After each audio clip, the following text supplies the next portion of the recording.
תכינו את עצמכם למחנה אימונים 14-23, זה התאריכים שלנו. כל אחד שיש לו עבודה, אני אומר לכם מראש, אין מצב שלא, כל הקבוצה מתעסקת בזה, כל הקבוצה. ואם יוסף נכנס למשהו, אז סימן שהעסק הוא כבר בהילוך גבוה, מה שנקרא. אנחנו נקבל מצות, יש נעבור ממקום למקום, מרומניה למקום אחר, לא בטוח, אבל יש לנו התאריכים נמצאים. יש?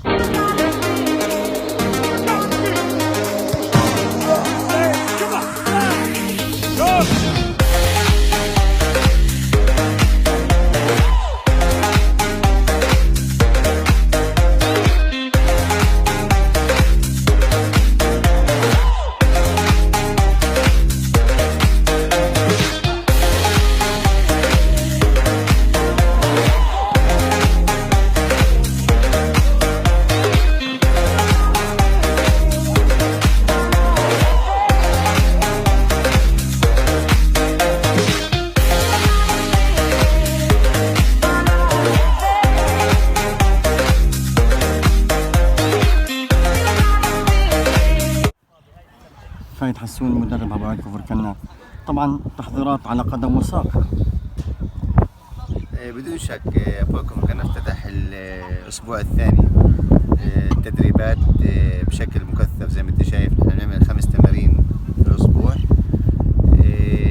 بعد في نحن في فترة اللي نحن عم نختبر كمان بعض اللاعبين، قسم كثير من اللاعبين الموجودين هون هن نهائيا في أبوكم كنا بندور على لاعب، أو بعد ممكن يكون لاعبين 2 اللي من هيك بتخلص التشكيلة تبعتنا بنرتبها على الآخر زي ما احنا بدنا.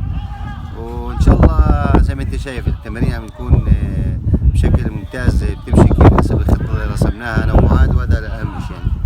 معاذ نصر الدين مساعد مدرب. معاذ نصر الدين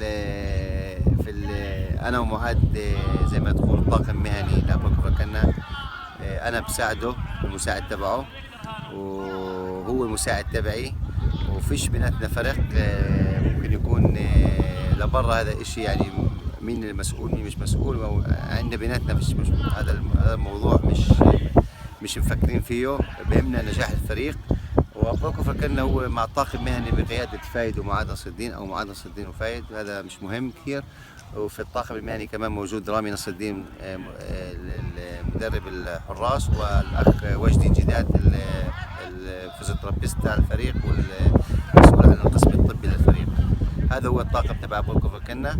وزي ما نحن شايفين أبوكم فكرنا يعني فات في أشياء جديدة من بداية السنة.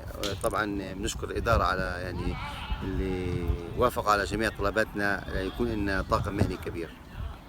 الأهداف فايد أبوكم فكرنا حسب التخطيطات تبع أبوكم فكرنا، حسب اللي رسمناه، حسب اللاعبين اللي احنا حابين يعني ينضموا لنا، لاعبين اللي بدنا اياهم ينضموا لأبوكم فكرنا.